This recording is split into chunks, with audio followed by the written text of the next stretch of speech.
নমস্কার বন্ধুরা, আশা করছি আপনারা সবাই ভালো আছেন এবং সুস্থ আছেন। আমি রাখি, আমার চ্যানেলে সবাইকে জানাই অনেকটা স্বাগত। তো বন্ধুরা, প্রতিদিনের মতো আজও চলে এসেছি খুবই গুরুত্বপূর্ণ কিছু টিপস নিয়ে, যেগুলো আপনাদের অনেকটাই কাজে আসতে পারে এবং কিছুটা হলেও সংসার থেকে ফালতু খরচা বাঁচাতে পারবেন। তো আমি চলে এসেছি আমার প্রথম টিপসে। আমরা যখন চালের বস্তাগুলো কিনি, এই ধরনের সুতো দিয়ে এর মাথায় আটকানো থাকে। অনেকে কাঁচি দিয়ে কেটে ফেলেন, আবার এই যে সুতোটা দেওয়া থাকে সেই সুতোটা কিন্তু খুব সহজ একটা পদ্ধতিতে খোলা যায়, কাঁচির প্রয়োজন হয় না, এইভাবে কাটতেই হয় না, যার জন্য বস্তাটাও নষ্ট হয়ে যায়। এই বস্তাটা না কাটলে অনেকটা কাজে লাগাতে পারি আমরা। তো এখানে যে সুতোটা দেখা যাচ্ছে, সেই সুতোটা এই কাঁচির সাহায্যে একটু কেটে নেবেন। কেটে দুই হাত দিয়ে কিন্তু কাজটা করতে হবে। আমি যেহেতু ভিডিওটা করছি দুই হাত দিয়ে দেখাতে পারছি না, আপনারা জিনিসটা বুঝে নেবেন, আমি ভালোভাবেই বুঝিয়ে দিচ্ছি। তো এই যে কাঁচি দিয়ে একটু কেটে নিলাম মুখটা।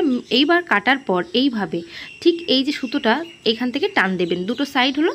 তো এই যে সুতোটা, এই যে একটা সাইড টান দিচ্ছি, সঙ্গে দুটো হাতে যদি আমি টান দিতে পারতাম তাহলে আরও ভালো বোঝানো যেত যে এটা কতটা সহজ একটা পদ্ধতি। কয়েক সেকেন্ডের মধ্যে এই বস্তাটার মুখ কিন্তু খুব সহজে খুলে যাবে। এর জন্য কিন্তু আমাদের কোনো কষ্ট করতে হবে না। এই যে দেখতে পাচ্ছেন, এখানে যে টান দিচ্ছি, টান দেওয়ার সঙ্গে সঙ্গে এই সেলাইটা কিন্তু খুলে যায়। তো একটা এমন পদ্ধতি, যদি আপনারা ভুলভাবে খোলেন তাহলে কিন্তু কোনোভাবেই খোলা যাবে না। আর এই সহজ পদ্ধতির মাধ্যমে মানে দুটো সুতো এক হাত দিয়ে টান দিলেই তাহলেই দেখবেন খুব সহজে এটা খুলে যাবে। কোনো কাটা ফাড়া ছেঁড়া কোনো কিছুই করতে হবে না, কাটা ছাড়াই বস্তাটা একদম ভালো থাকবে। অথচ আমরা এই সুতোটা দুই হাত দিয়ে ইজি প্রসেসের মাধ্যমে একদম খুলে ফেলতে পারবো। তো বন্ধুরা, আশা করব আমার এই টিপসটা আপনাদের অনেকটা কাজে আসবে, অনেকটা ভালো লেগেছে। তো চলে এসেছি পরবর্তী টিপসে। এখন যেহেতু বর্ষা সিজন, এই সময় এই মুড়ি কিন্তু নরম হয়ে যায়। যতই আমরা যে কন্টেনারের মধ্যে রাখি না কেন, ঢাকনাটা যত টাইট করে রাখি না কেন, মুড়িটা দেখবেন নরম হয়ে যায়। তো কিভাবে মুড়িটাকে শক্ত রাখবেন? টিস্যু, নিউজপেপার অথবা যে কোনো খাতার থেকে কাগজ নিতে পারেন। সেই কাগজ এইভাবে ছিঁড়ে নেবেন, ছিঁড়ে ছোটো ছোটো বল মতো করে নেবেন, করে মুড়ির মধ্যে দিয়ে রাখবেন। তাহলে নিউজপেপার, এই কাগজ জাতীয় কোনো জিনিস যে কোনো ভিজে ভাবকে নিজের মধ্যে অ্যাবজর্ব করতে পারে। খুব সহজে মুড়িগুলো কিন্তু একদম ঝুরঝুরে থাকবে, মানে শক্ত করা থাকবে। আর কি করতে হবে, একটা প্লাস্টিক অথবা টিস্যু এইভাবে ঢাকনার মধ্যে দিয়ে দিতে হবে, দিয়ে ঢাকনাটাকে খুব ইজিভাবে আটকে দেব।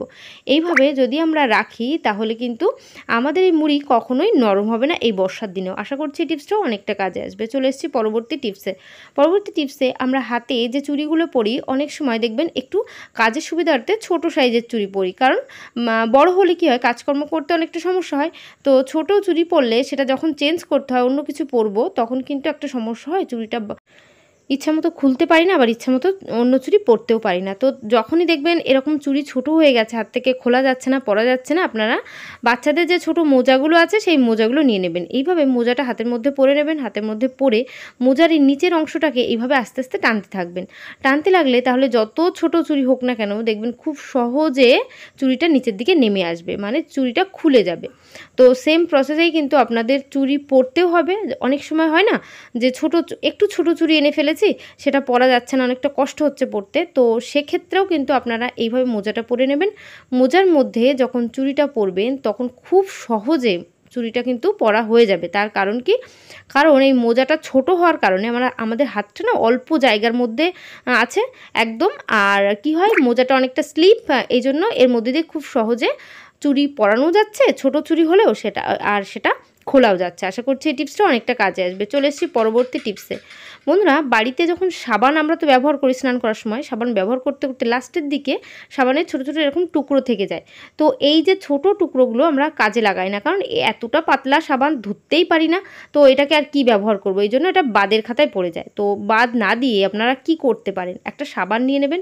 তো সাবান তো আমরা বড় সাবান এনেই ফেলি ছোট হয়ে গেলে, মানে অন্য সাবানটা যখন ছোট হয়ে যায়, তো সেই সাবানটাকে একটু ভিজিয়ে নেবেন। সেই ভেজা সাবানটাকে এইভাবে আপনারা কিন্তু বড় সাবানটার মধ্যে আটকে দেবেন, মানে চেপে চেপে। তাহলে একটু সাবানটা ভিজে হওয়ার কারণে এই বড় সাবানটার মধ্যে কিন্তু খুব সুন্দরভাবে সেট হয়ে যাবে, যার ফলে এটা ধরতেও পারবো আর খুব সুন্দরভাবে সাবানটা আমরা ইউজ করতেও পারবো।